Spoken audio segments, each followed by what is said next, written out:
नमस्कार, आप देख रहे हैं अर्बन आवाज।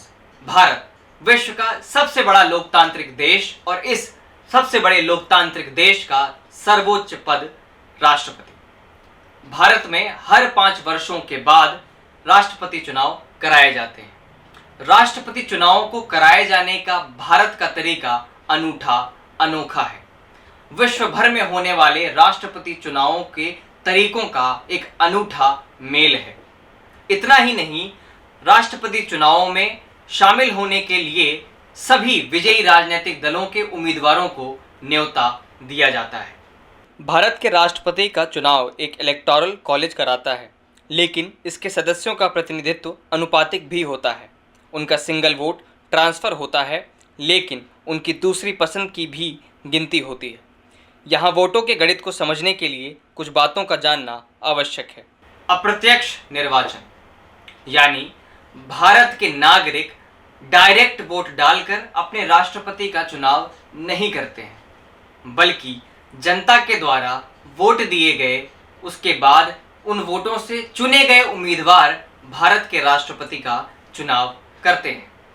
इस निर्वाचन में सभी प्रदेशों से चुने गए विधानसभा अध्यक्ष व लोकसभा सांसदों को ही वोट डालने का अधिकार प्राप्त है।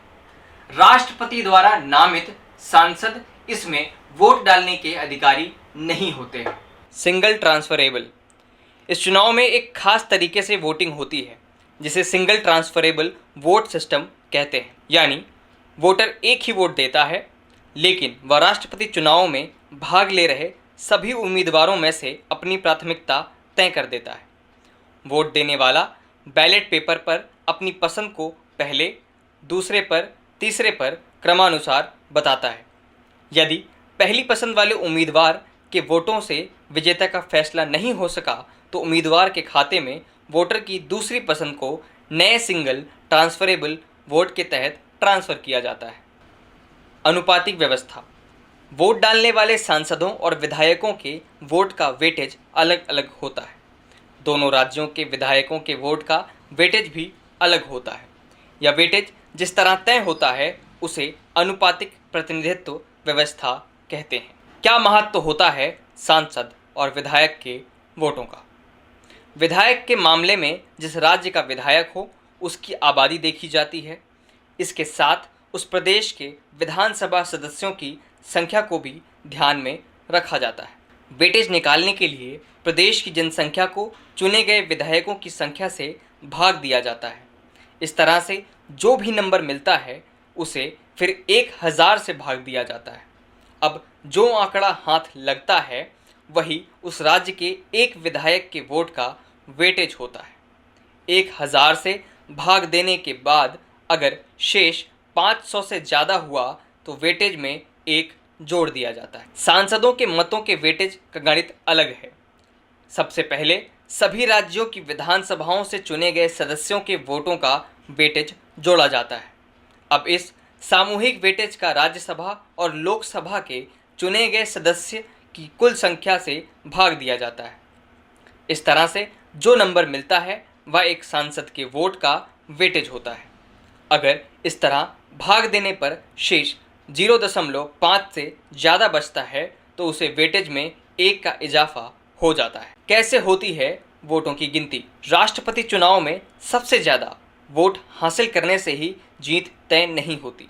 महामहिम वही बनता है जो वोटरों यानी सांसदों और विधायकों के वोट के कुल वेटेज का आधे से अधिक हिस्सा हासिल करते हैं।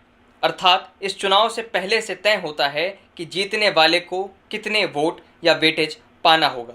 फिलहाल राष्ट्रपति चुनाव के लिए जो इलेक्टोरल कॉलेज है उसके सदस्यों के वोट का कुल वेटेज 10,98,882 है। जीत के लिए राष्ट्रपति पद के उम्मीदवार को 5,49,442 वोट हासिल करने होंगे। जो उम्मीदवार सबसे पहले या कोटा हासिल करता है वह चुन लिया जाता है। पहली पसंद का महत्व, सबसे पहले का मतलब समझने के लिए वोट काउंटिंग में प्राथमिकता पर गौर करना होगा। सांसद या विधायक वोट देते वक्त अपने मतपत्र पर ही क्रमानुसार अपनी पसंद के उम्मीदवार बता देते हैं। सबसे पहले सभी मतपत्रों पर दर्ज पहली वरीयता के मत गिने जाते हैं।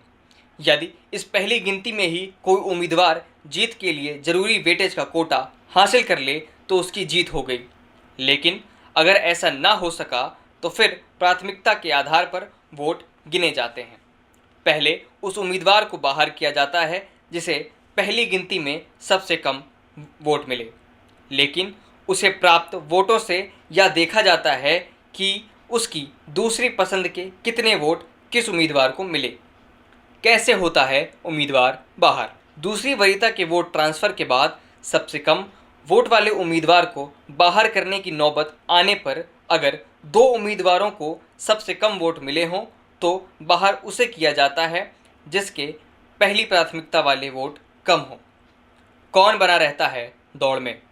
अगर अंत तक किसी को तय कोटा ना मिले तो भी इस सिलसिले में उम्मीदवार बारी बारी से बाहर होते रहते हैं और आखिर में जिसे सबसे अधिक वोट मिलते हैं वही विजयी होता है। आपने इस वीडियो के माध्यम से जाना कि किस प्रकार से विश्व के सबसे बड़े लोकतंत्र भारत के राष्ट्रपति का चुनाव किया जाता है। अगर आपको यह वीडियो अच्छी लगी तो लोगों के साथ साझा करिए, लाइक करिए, कमेंट करिए, शेयर करिए और सब्सक्राइब करिए। और हमें कमेंट में ज़रूर बताइएगा कि आपको वीडियो कैसी लगी। क्या ये जानकारी आपको पहले से थी या हमारी वीडियो के बाद आप तक यह जानकारी पहुंची? इसी के साथ मैं आपसे विदा लेता हूं। नमस्कार।